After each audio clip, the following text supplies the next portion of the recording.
try. Ooh, Lord, 10 minutes. All right.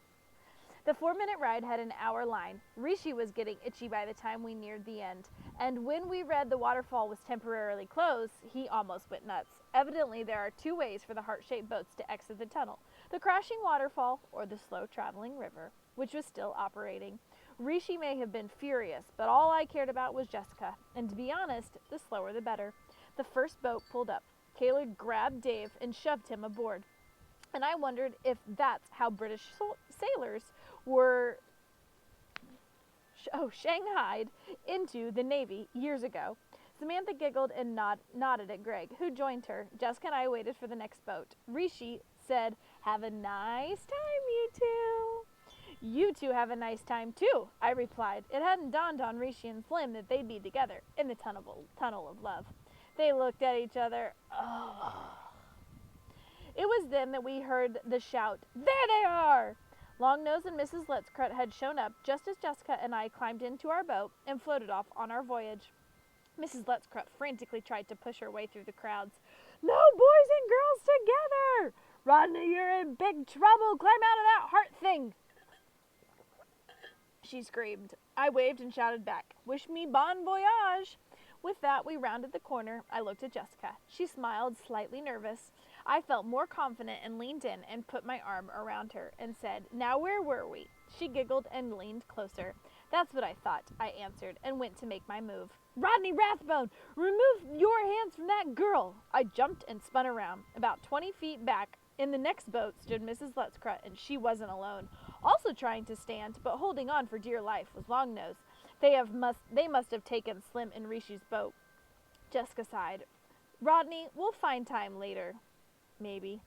I realized yet another chance to kiss her was foiled, but I had greater concerns, namely my life. We were in a bad spot alone in the tunnel. I looked back again and saw Lettscrut and Longnose pushing furiously against the tunnel walls. Moving their boat forward, they were gaining ground. I gulped. What would they do to me? Would they board our boat like some savage pirates? "Rodney, they're after us," Jessica added. Something about the tone of her voice made me take control and for once not act like a coward.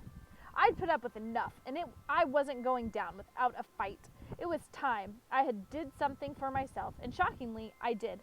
We were more than halfway down the river, and I could see a fork up ahead. There was a bumper that forced our boat to the right onto Romance River. The other way splashed along to the now closed Wicked Waterfall.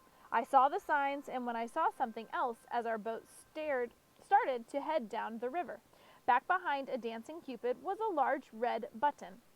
Below the button was a sign that read "Main Bumper Switch." So the bumper switches. I realized that the button controlled the bumper that pushed the boats either onto the river or the waterfall. "Hold me," I said to Jessica. "Don't you dare touch him," yelled Lettscrut from behind. I looked Jessica in the eyes and whispered, "Hold me so I don't fall." I jumped up and leaned all the way over as Jessica grabbed my waist. As we passed the button, I was just able to reach it with one finger, but that was enough. I felt it click and glanced back. The bumper that was blocking the waterfall shifted and blocked the river as Mrs. Lettscrut and Longnose reached the fork. Slowly, their confident, evil looks changed to surprise and panic as they headed away from us down another tube of water. Mrs. Lettscrut yelled, "What's this? Not the waterfall! Turn off the ride! Turn off the ride!" "No!" And off they floated. Jessica sat looking at me with a mixture of surprise and excitement. "You're unbelievable. We're probably going to get arrested." If that's true, we might as well enjoy our last moments of freedom. And we did. Before long, our boat floated out into the light of day, in time for us to see Slim and Rishi barreling down the Wicked Waterfall. They screamed the whole time, and I knew Rishi loved it. The same couldn't be said for the park employees, who were running around trying to figure out why the heart-shaped boats were shooting out the closed waterfall. Mrs. Lettscrut's boat bumped into a stop in the unloading area. She was drenched and shoving Longnose to climb out. I guess Longnose wasn't moving fast enough because Lettscrut gave her such a hard shove that she toppled into the canal. Longnose stood up in a foot of water, screaming. Lettscrut was proving to be every bit as crazy as I knew her to be. Her hair was matted and stuck to her head. Her dress was dripping and dark mascara ran down her cheeks. A super adventure attendant came over to help them off the boat. Lutzcrut swung her pocketbook at him and screamed, "Your rides are faulty! This place should be shut down!" We didn't stick around to hear the rest. I breathed in the amusement park air and strolled leisurely through the park with Jessica at my side. Eventually, Rishi and the gang got to ride Destination Death while Jessica and I ordered lunch. By all accounts, the coaster was crazy, but not as much fun as the Tunnel of Love. As we headed back to the bus, I was careful to let go of Jessica's hand before we ran into Mrs. Lutzcrut, who stood before the bus holding a clipboard.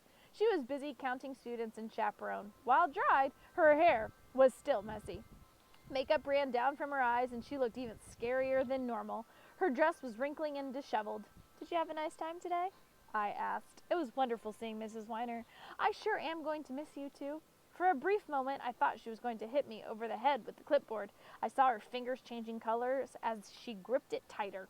Through clenched teeth and a manic twitch, she was barely able to get out the words, "Sit down." I did, right next to Jessica. Most of the way back, we laughed and talked about the day at Super Adventure. We spoke about the school year that was quickly coming to a close. "Hey, Rodney," she said at one point, "you really lucked out. I just realized that you made it through the whole year without having to face your worst fear." I wasn't sure which of my many fears she was talking about. Yeah," I started to answer, not knowing what to say. "I mean, you didn't have to stand up in class and do a book report and didn't have to make a speech when we did Robin Hood. It's so funny that someone like you hates public speaking. But don't worry, your secret's safe with me." Oops. Out of habit, I turned around to make sure no one was listening and almost jumped. Mrs. Lutzcrut was leaning forward in the seat right behind us. That sneak was trying to listen to our conversation. She looked into my eyes, and I realized I had never been so close to her face. It was truly horrifying. For a second, neither of us moved. Then slowly, without removing her gaze from mine, she leaned back and lifted her chin slightly. A wicked smile played around her lips. I turned around and whispered to Jessica, "Let's change the subject." For the rest of the ride back, we made sure to keep our voices down. I couldn't be sure whether Lutzcrut had overheard our conversation. By the time we got off the bus, though, it was the last thing on my mind. I saw my father waiting to pick me up, and as I said goodbye to my friends, I realized I had just enjoyed the best day of my life. Super Adventure had definitely lived up to its name, and all I had left of the school year was tomorrow's graduation.